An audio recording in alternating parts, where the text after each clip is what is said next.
السلام عليكم متتبعين ايمان اسمر العريشيه، مرحبا بكم في هذا الفيديو ديال اليوم الاحد. اليوم في مدينه القصر الكبير جينا شفنا الاثمنه، جينا غنشوف نحطوا واحد الفيديو غنشوفوا الاثمنه القصر الكبير شنو هما. تبارك الله كاينه المليح، كاينه الحواله مزيانين، كاينه ولكن كيقول لك كاينه الغلا، ولكن كاينه الغلا في الصباح ولكن في العشيه. دابا يعني دابا حنا في حاليا الساعه ديال 2 النهار، الاثمنه شي شويه ترخفات.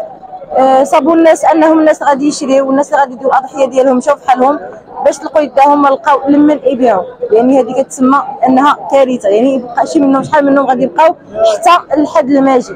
هذه بحد ذاتها مشكله. انه كنهضر دابا حاليا هذا نداء البيع والشرايه اللي ما كنقولوش الناقه كما كنقولوا لهم حاليا، انهم يطلقوا يداهم في الصباح، يعني باش يفتحوا السوق في الصباح يطلقوا لهم الاسواق، يطلقوا لهم الاثمنه باش يكملوا عليهم يبيعوا الناس ويفرحوا الناس، ما يقروا حتى شي واحد. كنتمنى حتى شي واحد ما يضيع، حتى شي واحد ما يضل بدون الاعياد ديالو.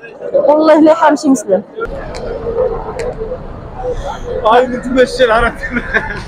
ها انتم كتشوفوا الاخوان، جوج النهار والحواله باقيين هايده مسيبين في القيله، باقيين جالسين كيتسناو. ها انتم كتشوفوا الكاميو انهم عمروا في الكاميو غادي يرجعوهم. هادشي اللي كنقول لكم، انهم يطلقوا الاثمنه في الاول، يطلقوا الاثمنه في الصباح، انهم باش الناس يتقداو.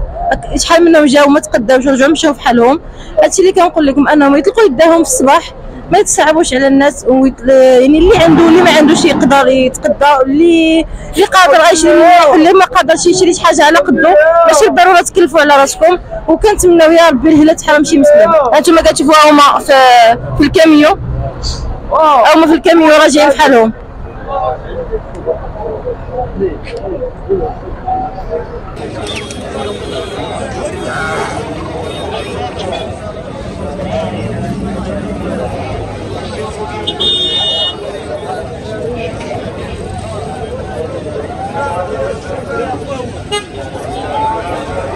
طنجة العريش، طنجة العريش،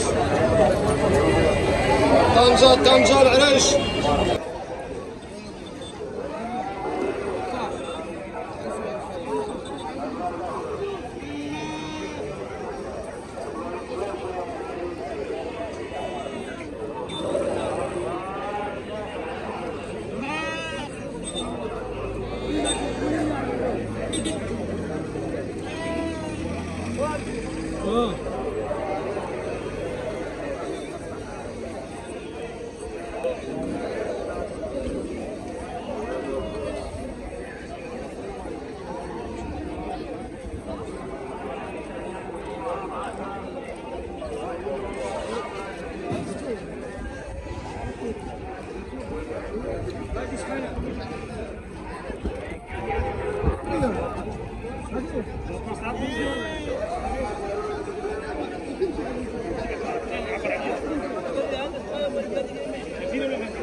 شكرا على المشاهدة. إن أعجبك الفيديو سجل إعجابك، ولا تبخل باقتراحاتك للفيديوهات القادمة. كما لا تنسى الاشتراك في القناة لتصلك فيديوهاتنا اليومية.